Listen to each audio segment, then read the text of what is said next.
Hello, fellow robots out there in internet land. I am Sobertron, and welcome to the next episode of the TekTopia Survival Guide here on the TekTopia Town server.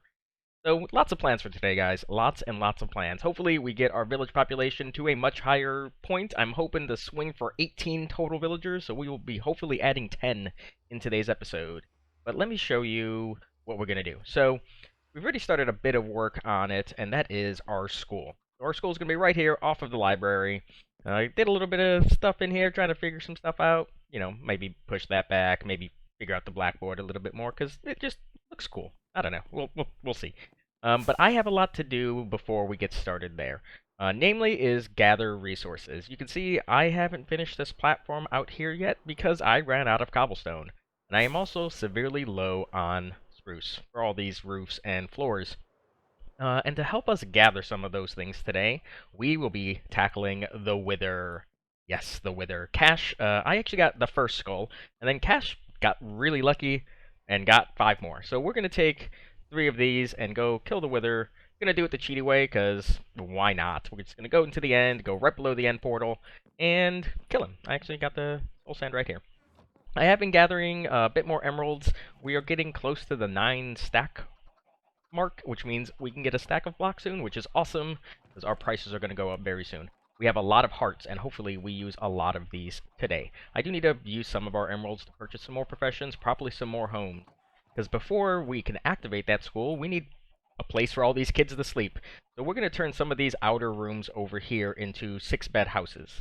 Hopefully we can get 3 of them done today, and we can move all those guys out of temporary housing, and then add 10 more villagers.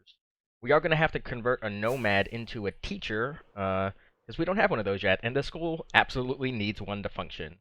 So I'm going to go kill this Wither, and then I'm going to gather some cobble and some spruce and do a lot of grindy bits. Because none of my friends are online right now, and so they can't help me out. Sad face.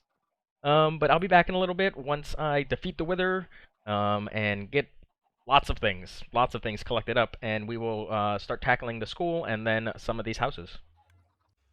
I spent the last few hours doing quite a bit of things. I did a bit more free-range cow hunting because I needed a lot of leather for some bookshelves. I built up these first 4 houses. It's just like a shell right now. I also figured it'd be a lot easier for me to gather all this spruce if it was close by, rather than hunting it down. I also dyed some sheep, because we're going to need some wool for these houses. So it's 4 colors, excuse me, red, yellow, blue, and green. So I've got this house kind of laid out where I want the beds right now.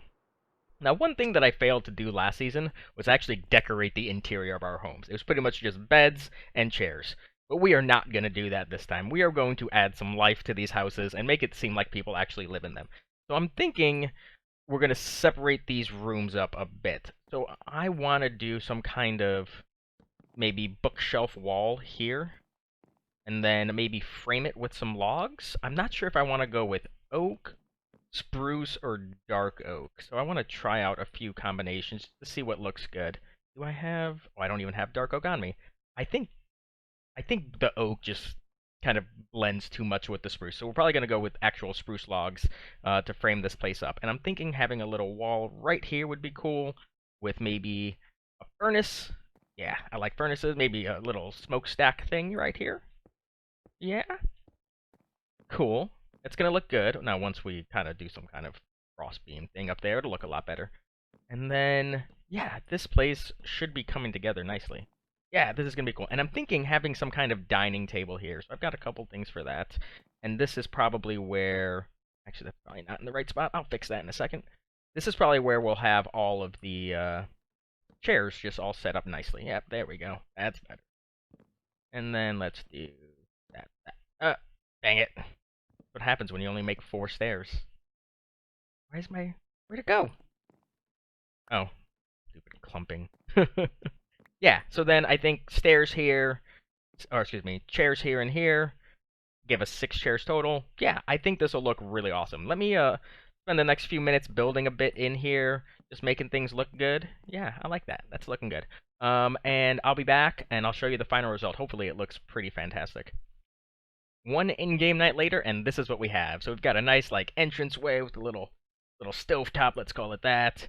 Little eating area for all of our guys to sit down and rest, and then all the beds. And I think it looks pretty awesome. A couple things I would like to add still is maybe an armor stand or two, just to give it a bit more decoration, and a brewing stand, which I would probably put on the crafting table. I just don't have any right now. Now, one thing we're going to do is there's going to be, four of these rooms on every side of our building, and I'm going to do some color combination things. So this side is going to be blue with the red. The opposite side over there is going to be the opposite of this. So it'll be red floor, blue carpet on top of the bookshelves, and then we're going to use green and yellow on that side, and do the same thing. Flip the colors from the floor and the carpet there. Yeah, so now all we have to do is put a roof on this thing. Right now I have the token all set up.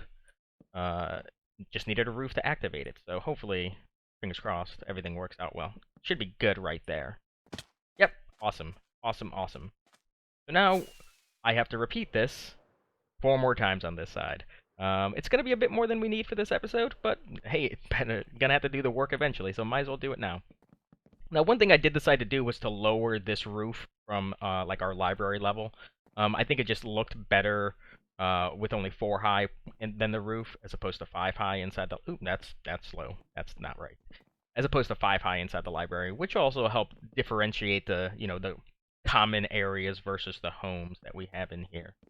I'm gonna finish this up, and then I'm gonna repeat it hopefully 3 more times on this side. It all depends on my wool supply, because it's not producing all that fast right now, but hopefully by the time I get back, all of these are done, and then we can actually get started on the school, which is, the main thing for this episode. But I will be back with you guys shortly. So I finished up the other 3 houses, and you can see down there, I also got myself a teacher. One of the Nomads came in, and this guy had 12 teacher skills, so I instantly went, bought a teacher token, and made that guy our teacher. But let me talk about these again for a little bit. Now, those 2 homes are active right now, so with the teacher we now have 9 villagers currently. These homes are a little bit different. It's the same design, same exact block placement, except it's flipped. On the other houses, the table's on this side and the beds are on this side. I figured just a little bit of variation would be nice. I have deactivated our temporary home, so that is going to be torn down very, very soon. Now, one thing I want to do in the future is actually put some windows into these homes. That way I can actually see when I hear a twinkle in my ear. But now let's start work on the school. So what I'm thinking in here is bringing in some of the same style from the library, using the terracotta, the smooth stone, and the redstone lamps. So I'm going to play around with some block placement of stuff and things, add some bookshelves in here, just make it look like it's an actual school. Now, I'm not sure about this chalkboard right now on its current placement, because that wall is shared, or it will be shared with the homes that are going to go behind it. So that will be visible, and I just have to see if it ends up working out. If not, I'll probably just pull this wall in a little bit somehow. Even right now, it's uneven, which kind of irks me a bit, but it's whatever. It'll be fine. And the point is to have as many students in there as possible, because that's probably going to be our only school for the entire village. So hopefully I can get somewhere between 12 and 16 chairs in here, and it'll, be nice to help with our village expansion. So I'm going to play with some stuff. I'll show you guys the finished design before I put the roof on it, and then we can get to work actually placing the heart tokens down and increasing our population. So here we go. Here is the school we are going to go with. And I was able to fit 16 chairs in there. Nice little rows of 4, columns of 4. I kept the blackboard up for right now, even though it is showing on this side. If I don't like what this looks like, I can change it later, but I don't honestly think it's going to be all that big a deal, because you're very rarely going to be inside this room ever. So, no harm, no foul. So now I just need to finish putting the roof on. I already have the token down there not active, because there's no roof, but hopefully once I place these first few blocks, the token should turn on. So let's go take a look really quick just to make sure everything is working right. Yep, there we go. So now the teacher has a place to go, and the little kitties have a place to get educated. So I'm going to finish putting this roof on, and I will be back probably at night. I tend to like to place heart tokens down at night. I think it just helps with the process. It gives them more opportunity to actually go to school during the day and gain a little bit more intelligence. So once I finish that up, I will be back, and I'll show you how it works. So it is almost morning, the moon is almost down, the sun is coming up, and this is the time of day I tend to put down the heart tokens. Now, if you look at my hotbar, you can see some of the hearts stack occasionally, and that has to do with the NBT data of the villager it came from.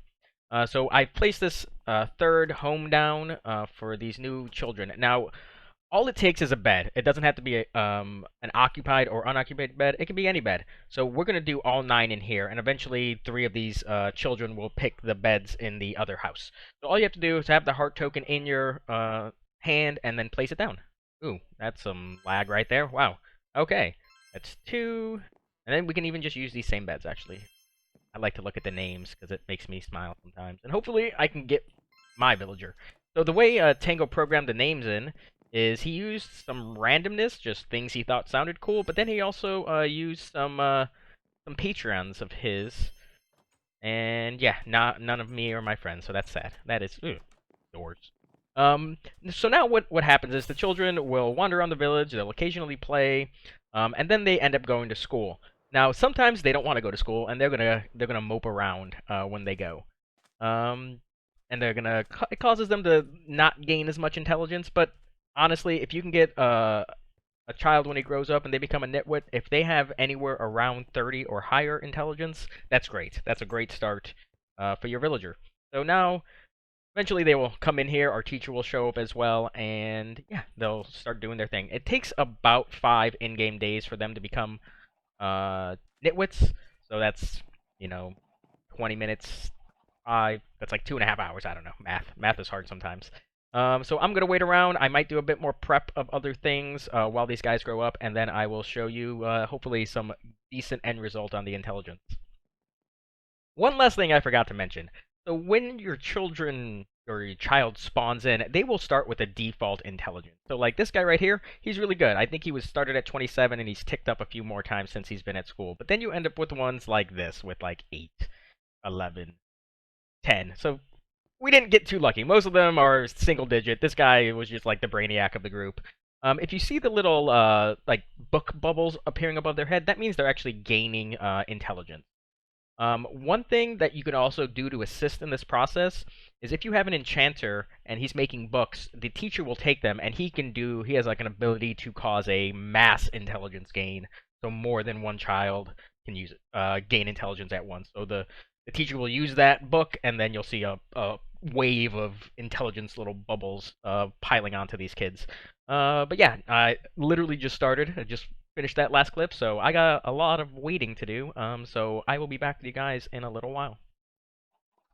It is a couple hours later, and all of our children have grown up into nitwits, and it's getting to be that time when I like to, just like making the children, I like converting them when the moon's going down, sun's coming up. But I have yet to talk about our town hall token. Now that we have so many villagers, you always want to make sure you rotate your town hall token if you don't want necromancer spawning. A necromancer will start spawning when your village has 8 villagers, and since we have 18, we are pressing our luck if we didn't do that already.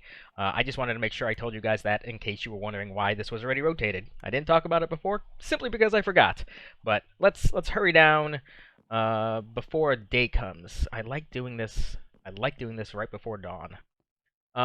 So I checked all these guys out already, and we didn't get the greatest results this time around. This guy's our best at 42, and he's going to become a miner because the miners do get a bonus ore chance when they're mining, and we are going to shut off crafting those torches. Let's see, this is 18. Yep, farmer for you. Sorry. And you will be... You can be a lumberjack. Cool. One thing, I don't think in this room. Yeah, it is actually. Sometimes the beds will turn yellow when they grow up into a nitwit, and also when you reassign them a profession. It's simply a visual glitch, though. If you log out, log back in, or fly away from your village and come back, it should fix itself. Okay, the green bed there. Okay, you are gonna be. I think you're the second highest actually. So you'll be a miner as well. There we go. And 25, sure. Lumberjack it is. And now we should have a few more in this last room. I think most of them actually ended up in here. Now, when I did this room originally was all empty beds, but sometimes logging out, logging back in, the villagers will just kind of do their own thing and claim a bed. It's something that is a bit annoying, but there's not much you can do about it. So you just kind of gotta live with it. Okay, last one. Farmer, cool. But that's it. Now we have, more than doubled our population for our village for the day. I'm gonna keep on doing some stuff here in between episodes because I think I'm calling it quits for right now. Hope you guys liked today's episode. I liked recording it for you. I'm glad our village is getting much, much bigger than it has been. But until next time, you guys have a good one.